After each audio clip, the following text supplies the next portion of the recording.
కాంగ్రెస్ ప్రభుత్వం 14 నెలలుగా ఇచ్చిన హామీలను నెరవేర్చలేదన్నారు బీజేపీ నేతలు. అధికారంలోకి రాకముందు ఇష్టం వచ్చినట్లు హామీలు ఇచ్చి అమలు చేయాల్సి వస్తే పట్టించుకోవట్లేదని మండిపడ్డారు. ఎల్ఆర్ఎస్ పేరుతో 50,000 కోట్ల దోపిడీకి ప్లాన్ చేసిందని ఆరోపించారు. బీఆర్ఎస్ కాంగ్రెస్ ప్రభుత్వాలు ప్రజలను మోసం చేయడమే ఎజెండాగా పెట్టుకున్నాయని విమర్శించారు కమలం నేతలు. రాష్ట్ర భవిష్యత్తును ఎమ్మెల్సీ ఎన్నికలు దిశానిర్దేశం చేస్తాయన్నారు కేంద్ర మంత్రి కిషన్ రెడ్డి. రాష్ట్రాన్ని కేసీఆర్ ఫ్యామిలీ దోచుకుందని ప్రజలు కాంగ్రెస్ ను గెలిపించారన్నారు. కానీ కాంగ్రెస్ ఎన్నికల్లో ఇచ్చిన ఏ ఒక్క హామీని అమలు చేయలేదన్నారు.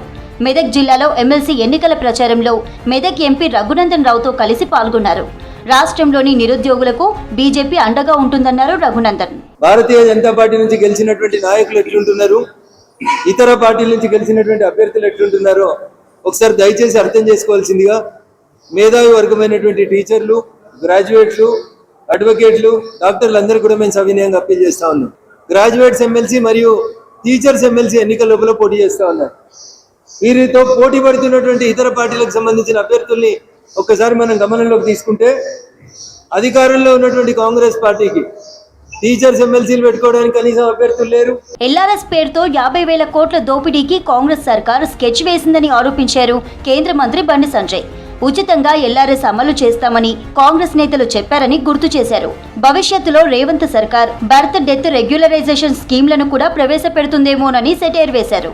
కేంద్ర బడ్జెట్ పై దమ్ముంటే బహిరంగ చర్చకు రావాలని కాంగ్రెస్ లీడర్లకు సవాల్ చేశారు. హామీలు అమలు చేయని కాంగ్రెస్ ను ఎమ్మెల్సీ ఎన్నికల్లో ఓడించాలని పిలుపునిచ్చారు సంజయ్. ఇలా 50,000 కోట్లు ప్రజల నుంచి వసూలు చేయడానికి, ప్రజల నుంచి దోసుకోవడానికి ఎల్ఆర్ఎస్ పేరు మీద ఇలా వీళ్ళు మళ్ళీ మాట్లాడుతున్నారు. ఆ రోజు ఇదే ముఖ్యమంత్రి గారు అన్నారు, కేసీఆర్ ఎల్ఆర్ఎస్ అన్నారు, బీఆర్ఎస్ అన్నాడు, ఇప్పుడు ఎంఆర్ఎస్ అంటున్నాడు అన్నాడు. ఎంఆర్ఎస్ అంటే ఏంటంటే మ్యారేజ్ రెగ్యులేషన్ స్కీమ్ అట. ఇప్పుడు మేమంటున్నాం అంటే మన రేవంత్ రెడ్డి గారు ఎల్ఆర్ఎస్ పోయింది, బీఆర్ఎస్ పోయింది, ఎంఆర్ఎస్ కాదు, ఇలా బీఆర్ఎస్ పట్టుకొస్తుండే రేవంత్ పట్టుకొస్తారు. బీఆర్ఎస్ అంటే బర్త్ రెగ్యులేషన్ స్కీమ్.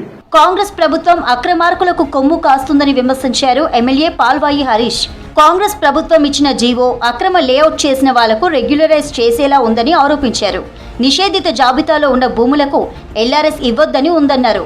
ఎల్ఆర్ఎస్ పేరుతో 20,000 కోట్లు పేదల నుంచి రాబట్టేందుకు ప్రయత్నం చేస్తున్నారని ఆరోపించారు పాల్వాయి హరీష్.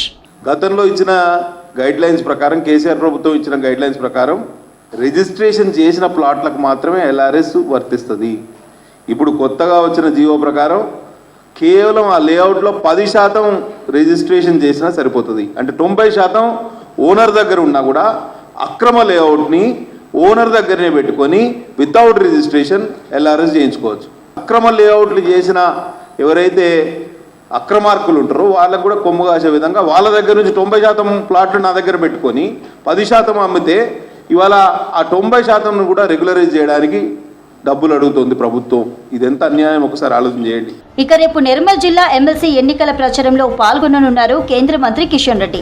బైంసాలో సాయంత్రం 4 గంటలకు నియోజకవర్గ కార్యకర్తలు పట్టభద్రుల సమావేశంలో పాల్గొననున్నారు. కిషన్ రెడ్డితో పాటు బీజేఎల్పీ నేత ఏలేటి మహేశ్వర్ రెడ్డి పాల్గొననున్నారు.